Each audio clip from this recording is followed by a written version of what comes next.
Hello there, this is Orange Tree Productions right over here, and today I have the HTC Desire 610 for your viewing pleasure. It was originally released back in May 2014 as a mid-range alternative to the HTC One M8 flagship. As you can see on the front, it has two front-firing speakers which HTC has dubbed boom sound, and it has a 1.3 megapixel selfie camera which can also capture video at 720p max.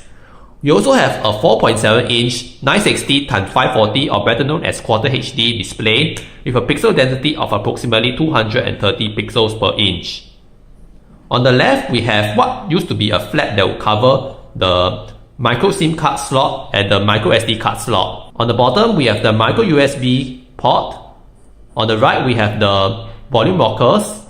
On the top, the headphone jack, the power button, and on the back we have a very glossy plastic finish with an 8 megapixel back camera and LED flash. You might notice that the bezels are quite big even by 2014 standards, and in fact this HTC Desire 610 is about the same size as the Galaxy S5 from the same era, even though the Galaxy S5 has actually 0.4 inch more display than the HTC Desire 610 itself.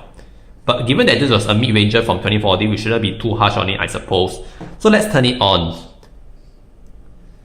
This HTC Desire 610, this one has fast boot enabled so that it can turn on and turn off quite quickly. It runs on Android 4.4 KitKat with HTC Sense 6, and that was the last OS it ever received. There were no OS upgrades as far as I know for this HTC Desire 610, and by today's standard, this phone is quite laggy in quite a lot of instances like surfing the web. Any day do they use. So that's why I don't really recommend you buying this in any form today, even as a spare phone, because you probably not like the experience a lot. But here's a quick test of the front firing speakers for you.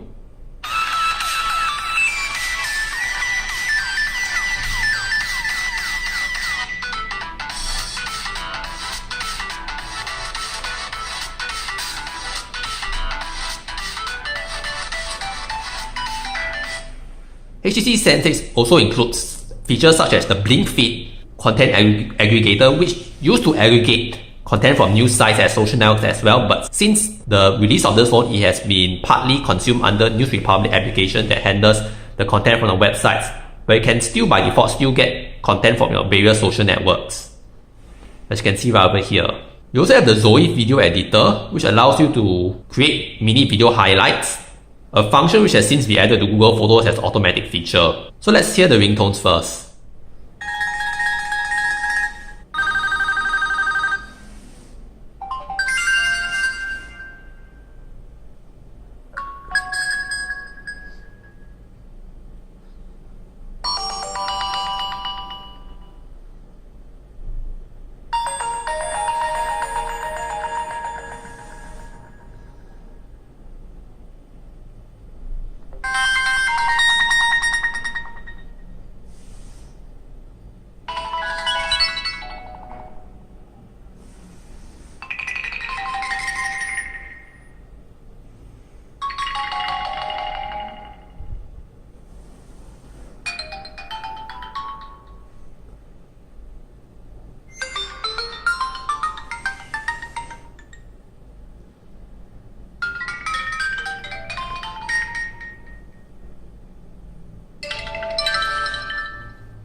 Alright, so let's take a look at the personalization options you get on the phone itself.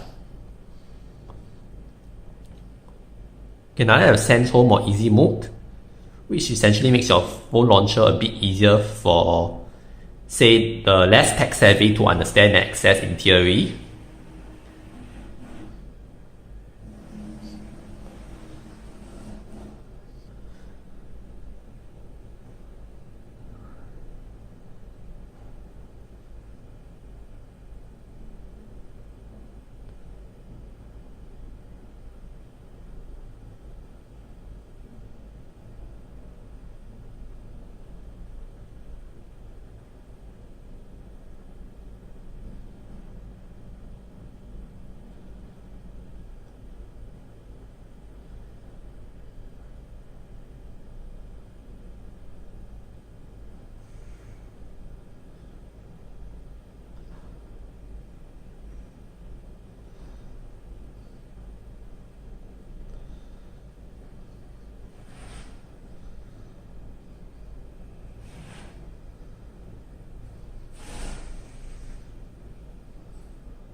There are 4 themes you can select, and each theme will usually change the color scheme of the default applications on the phone. In addition, this phone has also received an update to support HTC Theme Store that includes much more extensive themes than what the original themes had that I showed you previously. This was originally added to HTC phones beginning from the HTC One M9 itself. You can get classics themes as well as freestyle themes and change much more, such as the sound packs as well as the fonts itself, for instance. So let's next show the widgets that are available on the phone.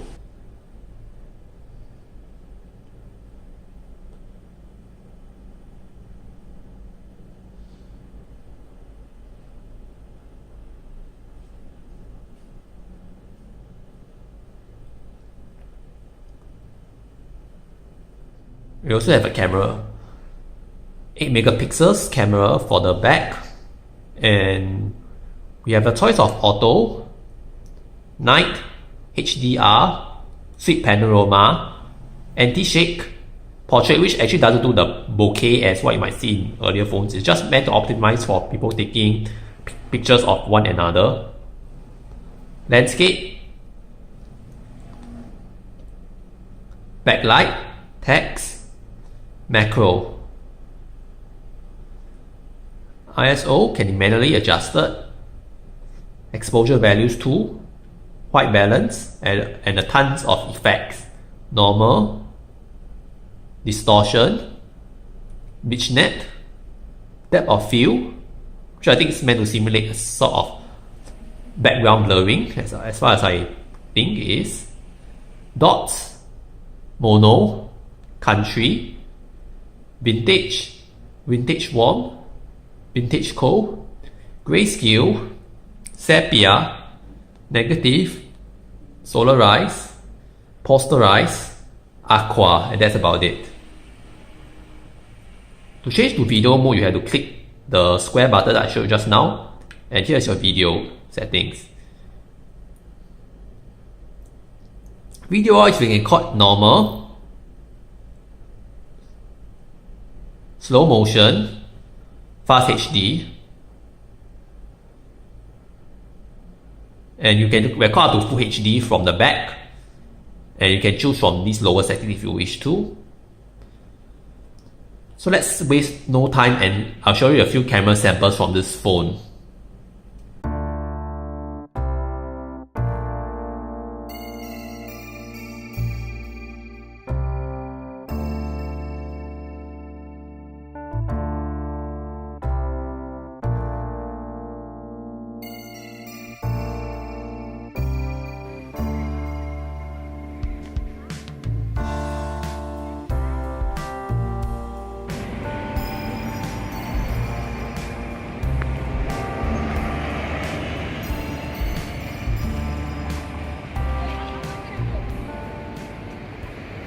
So this concludes my tour of the HTC Desire 610 from 2014. I hope you enjoy it, and if you do like my videos, please remember to like, comment and subscribe. And do remember to hit the bell icon so you'll be alerted to all my new videos as they come in. Thank you, and I'll see you in the next video.